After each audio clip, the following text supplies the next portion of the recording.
All right.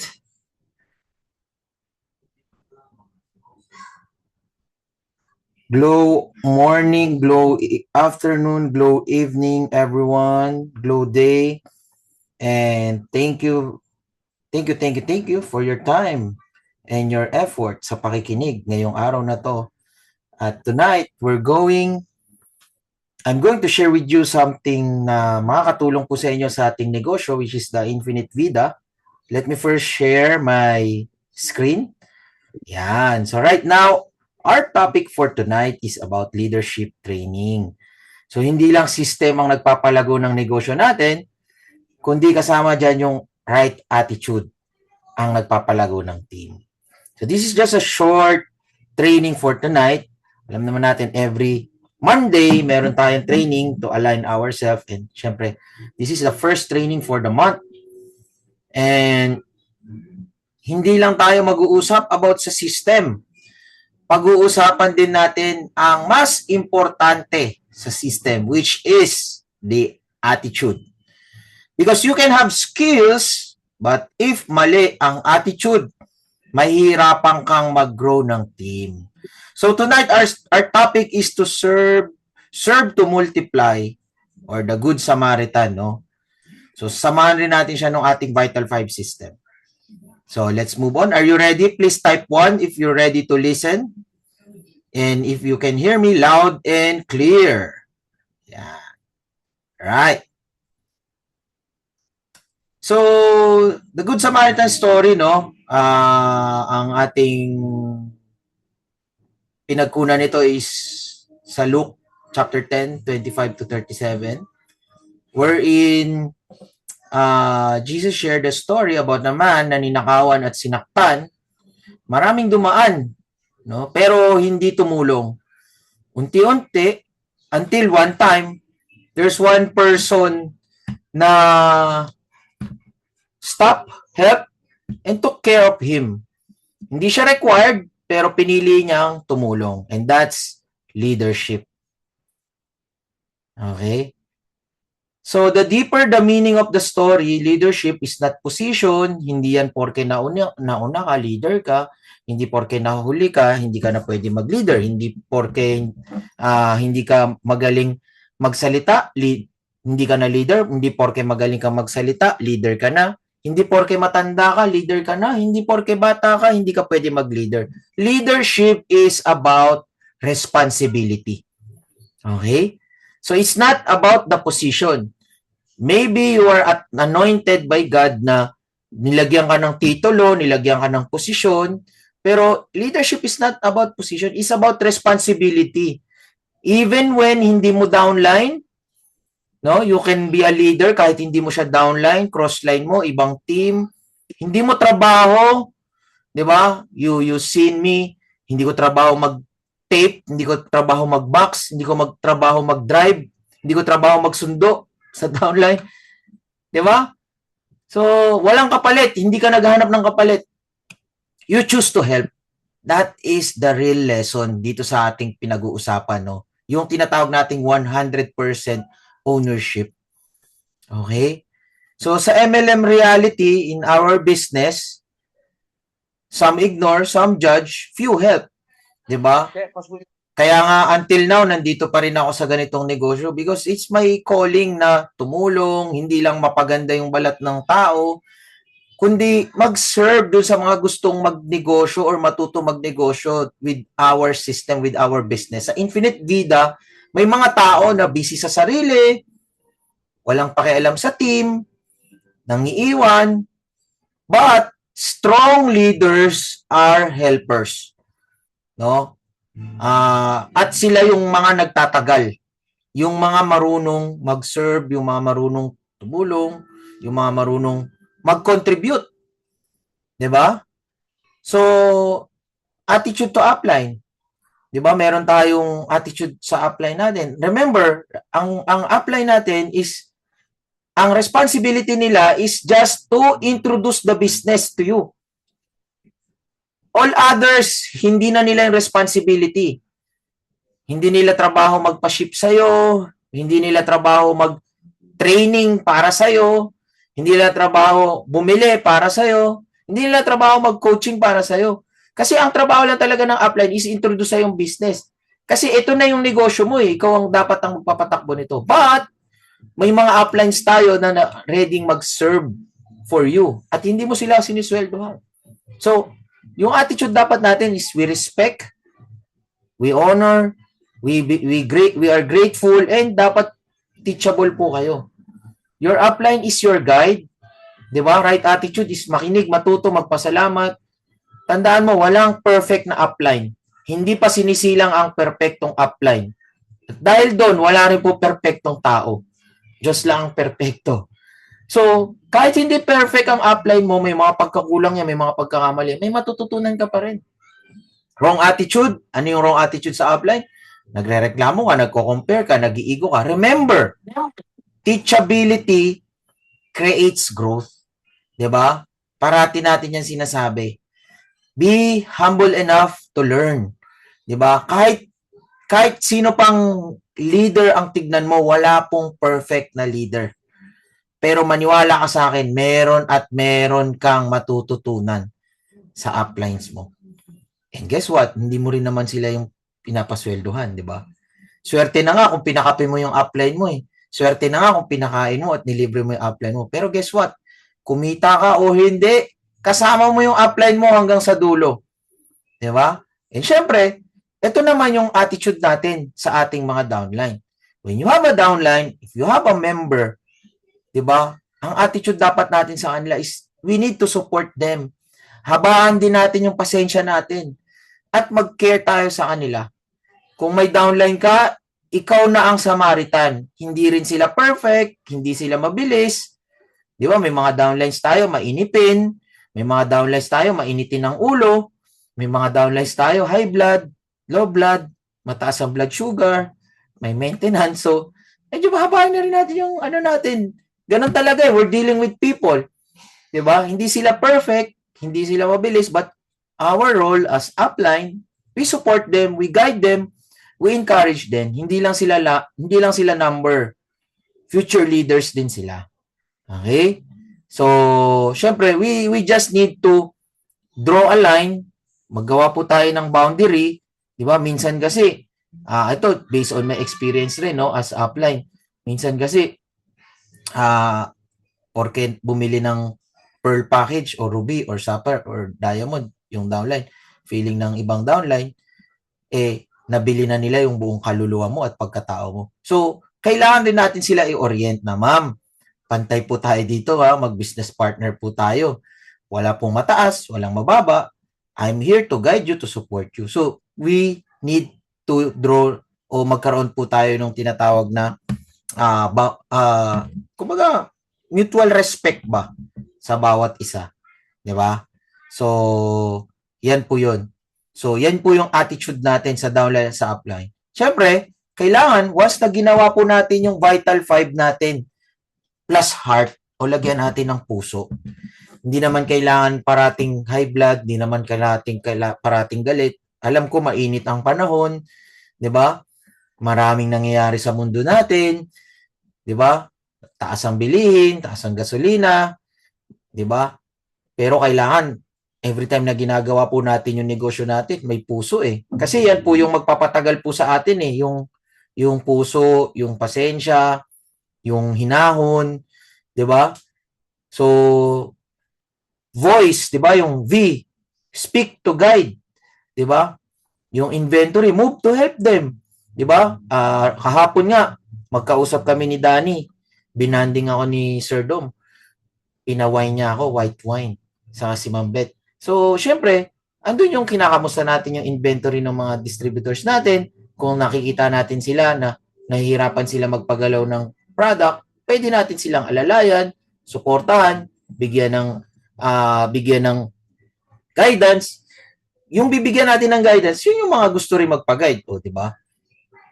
T, yung trading, sell with integrity. A, invite with care, di ba? Lead with love. Yan yung pinaka-importante, lead with love. So, darating at darating talaga yung time na mabe-burnout ka, pero kung uunahin mo yung pagmamahal sa kapwa mo, sa downlines mo, maniwala ka sa akin, no? Kasi dumating rin naman sa point na ganun ka rin naman eh. 'Di ba? Ako, aminado ako. Makulit ako nung nagsimula ako. Matanong ako. Kahit linggo, tinatawagan ko yung upline ko nun. 'Di ba? Pero sabi ko nga sa sarili ko, malamang sa malamang yung mga members ko ganun din pag nagsisimula. 'Di ba? Hindi lang ginagawa yung Vital 5, ginagawa ito with the heart. Okay? So sa voice, hindi dapat mayabang.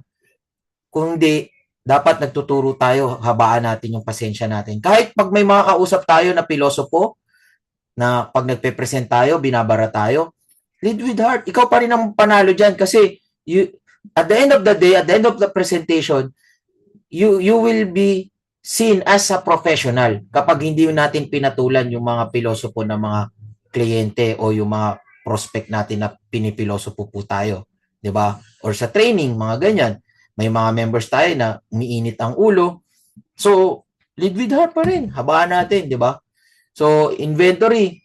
Okay, para makatulong kumita sa team. Turuan rin natin sila mag-move ng products. Nakakatuwa kami ni Coach Dom kahapon. Share ko lang, no? Nagbebenta kami ng walang product.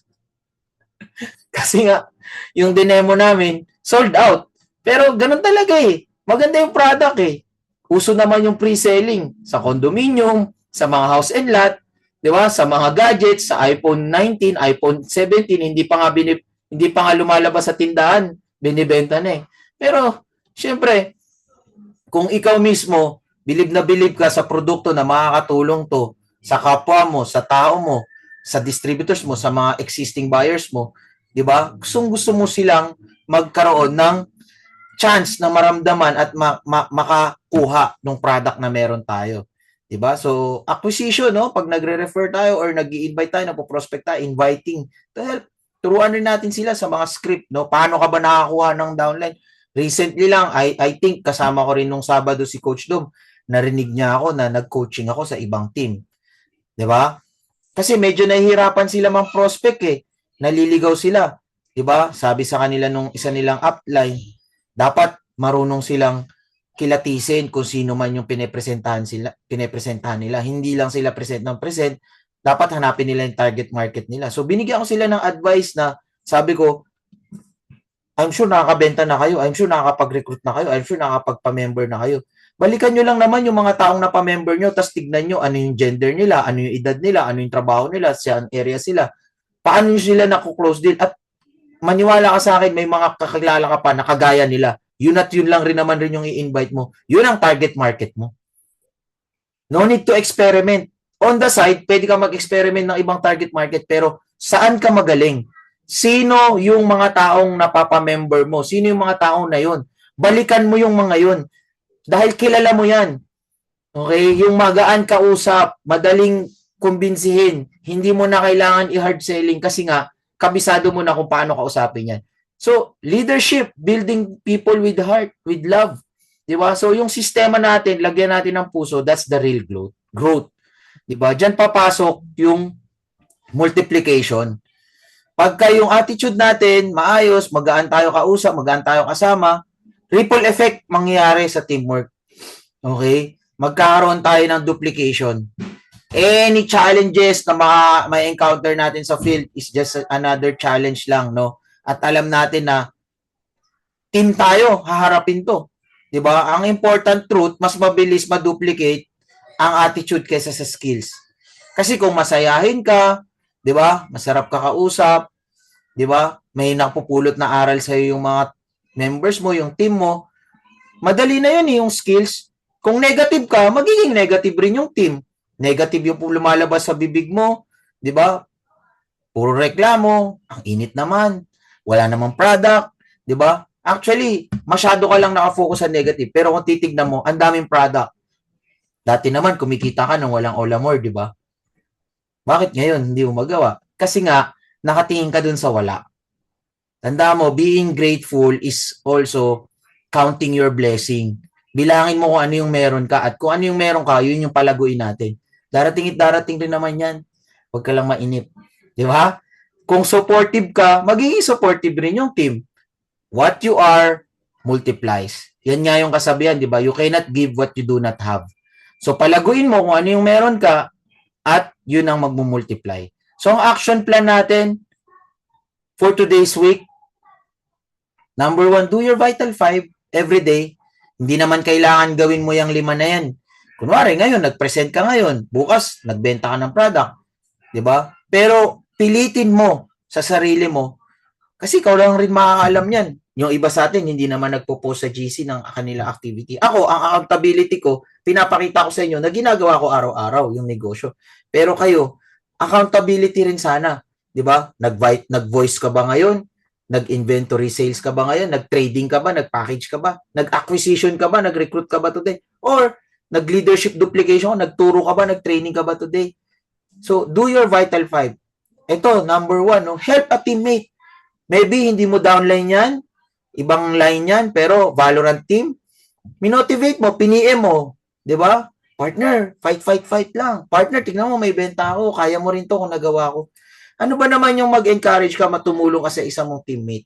Di ba? Encourage, and then encourage one person. Okay? Simpleng-simple lang yung challenge natin for this week. Do your Vital 5. Okay? Then help one teammate, one teammate, encourage one person. That's how you build the culture.